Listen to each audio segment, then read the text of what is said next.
Hello dear students,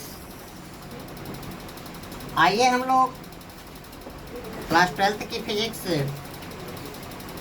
second paper chapter हम लोग देख रहे थे परमाणु की संरचना और हाइड्रोजन स्पेक्ट्रम, जिसमें हमने रदरफोर्ड का परमाणु मॉडल देखा था और रदरफोर्ड के परमाणु मॉडल में कमियां।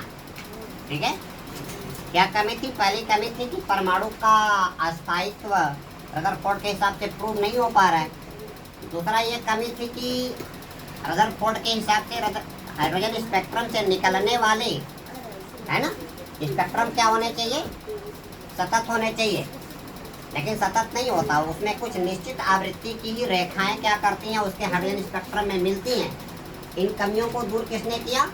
नील्स बोर नाम के वैज्ञानिक ने। और किसका सिद्धांत का यूज किया था? मैक्सवेल के प्लैंक्स क्वांटम सिद्धांत का उपयोग किया था। क्या बताया था? परमाणु का बोहर मॉडल था कि इलेक्ट्रॉन क्या करता है? नाभिक के बाहर निश्चित ऊर्जा मान के वृत्ताकार कक्षाओं में क्या करता है? चक्कर लगाता है। दूसरा पॉइंट क्या कहा था? एक कक्षा में चक्कर लगाते हुए इलेक्ट्रॉन ऊर्जा का उत्सर्जन नहीं करता। ठीक है, एक कक्षा की नाभिक से क्या होती है? दूरी फिक्स होती है। इस दूरी को क्या बोलते हैं? नाभिक की त्रिज्या बोलते हैं। तो पहली कक्षा की जो त्रिज्या हो जाएगी उसको क्या बोलोगे आप? R1 कहोगे। दूसरी कक्षा की जो त्रिज्या होगी उसको क्या कहोगे? R2 से दिखाओगे। तीसरी कक्षा की जो त्रिज्या होगी उसको R3 से। तो एक कक्षा की त्रिज्या क्या होती है? फिक्स होती है। दूसरा पॉइंट क्या कहा था? एक कक्षा में घूमते हुए इलेक्ट्रॉन की ऊर्जा का मान क्या होता है? फिक्स होता है। अगर पहली कक्षा में कोई इलेक्ट्रॉन घूम रहा है तो उसकी कुल ऊर्जा कितनी? E1। दूसरी कक्षा में कोई इलेक्ट्रॉन घूम रहा है तो उसकी कुल ऊर्जा कितनी? E2। तीसरी कक्षा में घूम रहा है तो उसकी कुल ऊर्जा E3। और एक चीज और कहा था कि एक कक्षा में, किसी निश्चित कक्षा में घूमते हुए इलेक्ट्रॉन का वेग भी क्या होता है? फिक्स होता है। किसी निश्चित कक्षा में घूमते हुए इलेक्ट्रॉन का वेग भी क्या होता है? फिक्स होता है। तो अभी आप जो लिंक पढ़ने जा रहे हो उस लिंक के आधार पे हम क्या करेंगे? किसी कक्षा की त्रिज्या निकाल सकते हैं, किसी कक्षा में घूमते हुए इलेक्ट्रॉन का वेग निकालेंगे, और किसी कक्षा में इलेक्ट्रॉनों की क्या करेंगे? गतिज ऊर्जा, स्थितिज ऊर्जा, और किसी कक्षा में घूमते हुए इलेक्ट्रॉन की कुल ऊर्जा का कैलकुलेशन करेंगे। ठीक है, तो उस लिंक से पहले हम लोग देखते हैं हाइड्रोजन परमाणु का बोहर मॉडल एक बार फिर।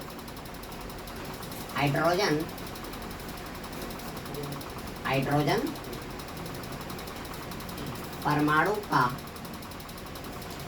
बोहर मॉडल क्या है?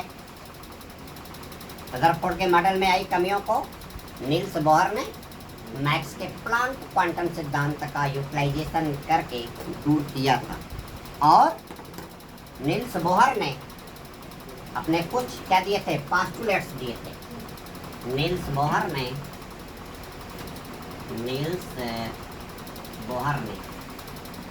रदरफोर्ड परमाणु मॉडल की कमियों को मैक्स प्लैंक के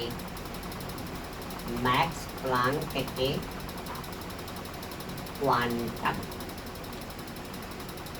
सिद्धांत का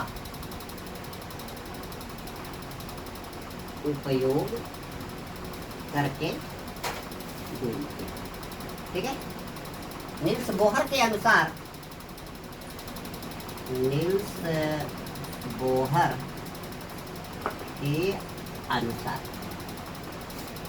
किसी कक्षा में चक्कर लगाता हुआ इलेक्ट्रॉन, किसी कक्षा में चक्कर लगाता हुआ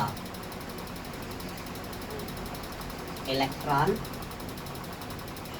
ऊर्जा का उत्सर्जन नहीं करता। ठीक है, ऊर्जा का उत्सर्जन नहीं करता है। ये पहला पॉइंट। और क्या कहा, एक निश्चित कक्षा में घूमते हुए इलेक्ट्रॉन की, एक निश्चित कक्षा में घूमते हुए इलेक्ट्रॉन की ऊर्जा क्या होती है, निश्चित होती है। एक निश्चित कक्षा में घूमते हुए इलेक्ट्रॉन की ऊर्जा निश्चित होती है। इन कक्षाओं को अस्थायी ऊर्जा कक्षाएं कहते हैं। इन कक्षाओं को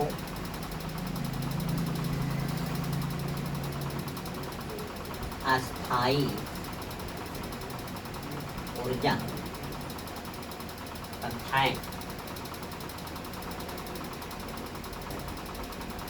दूसरा पोस्टुलेट से दिया था कि इलेक्ट्रॉन केवल उन्हीं कक्षाओं में घूम सकता है, इलेक्ट्रॉन केवल उन्हीं कक्षाओं में घूम सकता है जिनमें कोणीय संवेग का मान, जिनमें कोणीय संवेग, जिनमें कोणीय संवेग, एंगुलर मोमेंटम, एंगुलर मोमेंटम को पी से दिखाओगे और ये क्या होगा, एमबीआर, इलेक्ट्रॉन का वेग गुणे इलेक्ट्रॉन का द्रव्यमान गुणे कक्षा की क्या त्रिज्या, कोणीय संवेग पी, एमबीआर का मान h/2 पाई का पूर्ण गुणज होता है।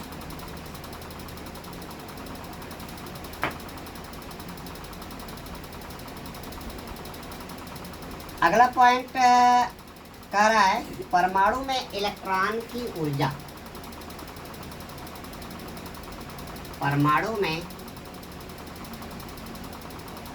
इलेक्ट्रॉन की ऊर्जा कक्षा की त्रिज्या, त्रिज्या क्या Rn पर निर्भर करती है, पर निर्भर करती है। कह रहा है कि त्रिज्या जितनी अधिक होगी उस कक्षा में इलेक्ट्रॉन की ऊर्जा भी उतनी ही अधिक होगी। किसी कक्षा की त्रिज्या जितनी अधिक होगी उस कक्षा में चक्कर लगाने वाले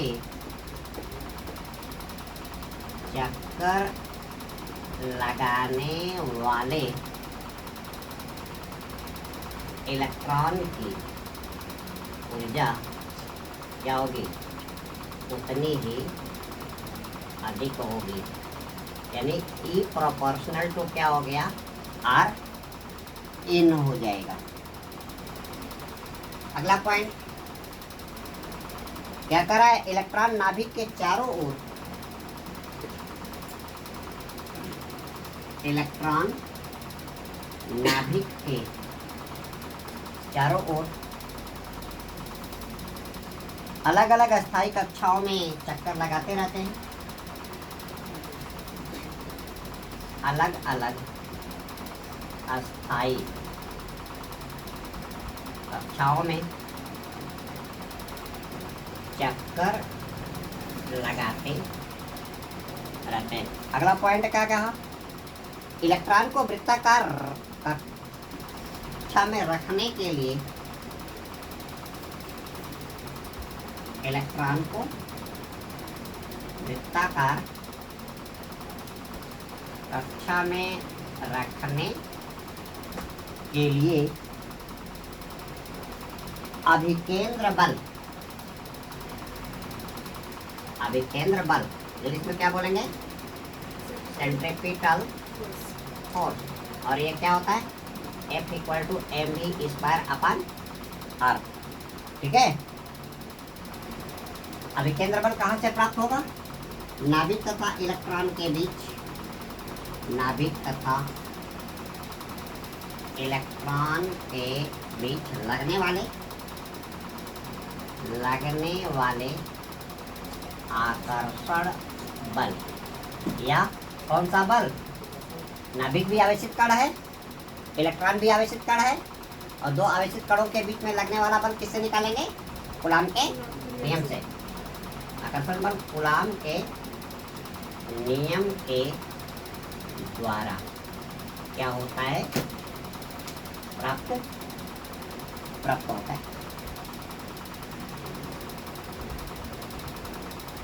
आगे कह रहा है कि जब एक कक्षा के इलेक्ट्रॉन को कुछ ऊर्जा,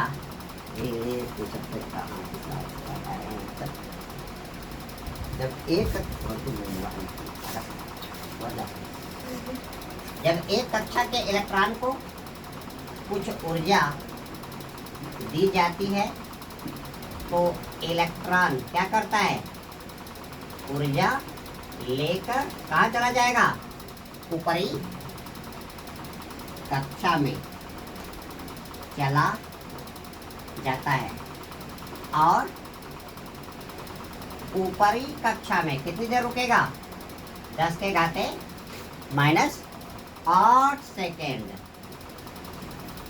ठहर कर वापस क्या करता है? ऊर्जा का त्याग करते हुए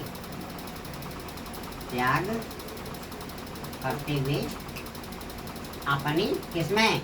मूल कक्षा जिसमें था, अपनी मूल कक्षा में क्या करता है? वापस आ जाता है। तो कितनी ऊर्जा का त्याग करेगा? जो ऊर्जा त्यागी गई, उसकी मात्रा को क्या ले लो? डेल्टा ई, और डेल्टा ई बराबर क्या हो गया? E2 - E1 हो जाएगा। और ये त्यागी गई ऊर्जा किसके बराबर? प्लांक्स कांस्टेंट से किसके बराबर? h म्यू के बराबर। और h म्यू क्या हो जाएगा? hc/λ, जहाँ पे म्यू क्या है?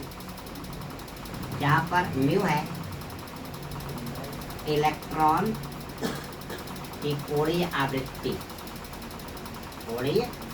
यानी 1 सेकेंड में कितना राउंड वो क्या कर रहा है? घूम रहा है ना? कोणीय आवृत्ति प्रति सेकेंड लगाए गए चक्रों की संख्या, प्रति सेकेंड लगाए गए चक्रों की संख्या। सीख h क्या है? h है आपका प्लांक्स कांस्टेंट वैल्यू कितना? 6.6260 इंटू 10⁻⁴ कितना? -34 क्या? Joule second. सी क्या है? प्रकाश की क्या है? चाल कितनी होती है? 3 × 10 के घाते 8 मीटर पर सेकेंड। और लैम्डा क्या है? ये तरंग क्या है? दर, अंग्रेजी में क्या बोलेंगे? Wave length.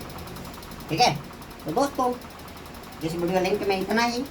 अगले वीडियो लिंक में हम हाइड्रोजन के समान परमाणुओं के लिए क्या करेंगे? किसी कक्षा की त्रिज्या निकालना सीखेंगे, किसी कक्षा में घूमने वाले इलेक्ट्रॉन का वेग निकालना सीखेंगे, और किसी कक्षा में इलेक्ट्रॉन की क्या करेंगे? कुल ऊर्जा निकालेंगे। तो आप हमारे अगले वीडियो लिंक की प्रतीक्षा कीजिए। बहुत ही जल्दी मेरा अगला वीडियो लिंक इन टॉपिक से रिलेटेड है, वो जारी होगा। धन्यवाद।